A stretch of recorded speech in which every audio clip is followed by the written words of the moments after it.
Hi everyone, my name is Davina San and I'm a student here at Palm Beach Atlantic University in West Palm Beach, Florida. With me is Dr. Lane Cohey, and we are so excited to share with you guys the new book that he wrote, which is The Disquieted Soul, and here's our Q&A.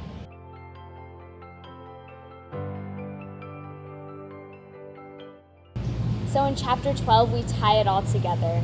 In your section on thought patterns, you tie together the ruminations from the previous sections into one: stop and think, ask, adjust, reframe, remember, and trust.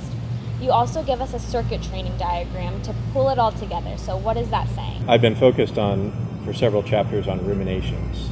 And if we're really going to be restraining our disquieted souls, our thoughts need to take the lead. So stop and think. What am I dwelling on? Where's my mind taking me at this very moment? What am I mentally chewing on? Ask. Whose voice am I hearing? Is it a voice of shame or pride? Is it falsely condemning me? Is it falsely comparing and congratulating me? Adjust to God's truth, not my own.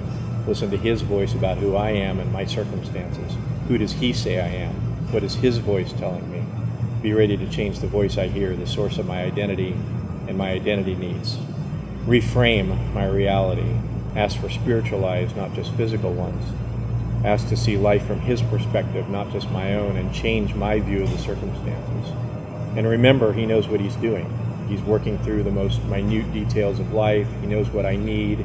He has things under control, and things are going to work out exactly the way they should, and He's come through before. And finally, trust. He's been honest about the troubles of life. There is purpose in the pain that I experience. He is wearing my wounds. He's gone before me. He's going with me, and so He's trustworthy. Stop and think, ask, adjust, reframe, remember, and trust. So in the diagram, you refer to spiritual circuit training. What is that all about? So, I'm kind of borrowing from Paul where he talks about physical training, very similar, in a similar way to spiritual training. Circuit training is kind of apropos because you've got different stations and you're going to each one of the stations.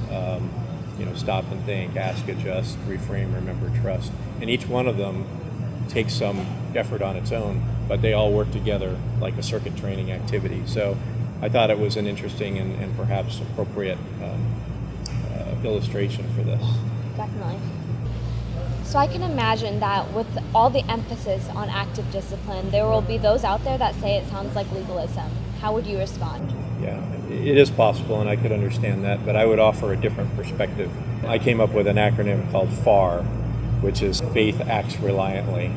Faith acts. Faith is not sedentary. Faith doesn't sit on the couch. Faith isn't at the Waffle House when it's supposed to be at the gym. There's an active component to our faith. But faith relies. Faith relies on the fact that it's not our power, it's not our strength, it's not our energy, it's not our capability, it's by grace. And so faith acts, and faith acts reliantly. And when you hold those two things in tension, and you understand then kind of what some of the old reformers said when they said, we're saved by faith alone, but not by a faith that is alone, then you have that nice balance, and I think that's what I'm offering. Wow, that's good.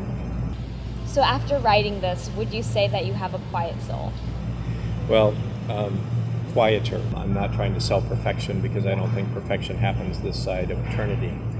But I do believe, like, you can go see over the intercoastal we talked about in the beginning, and when we drive over it, a lot of times it's calm and it's peaceful and it's quiet.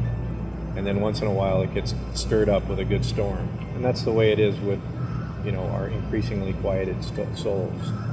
We're never going to see perfection, but we can see improvement. And I do believe the path of deliverance is truly God's way in which we can learn to quiet our souls and relearn to quiet our souls every day.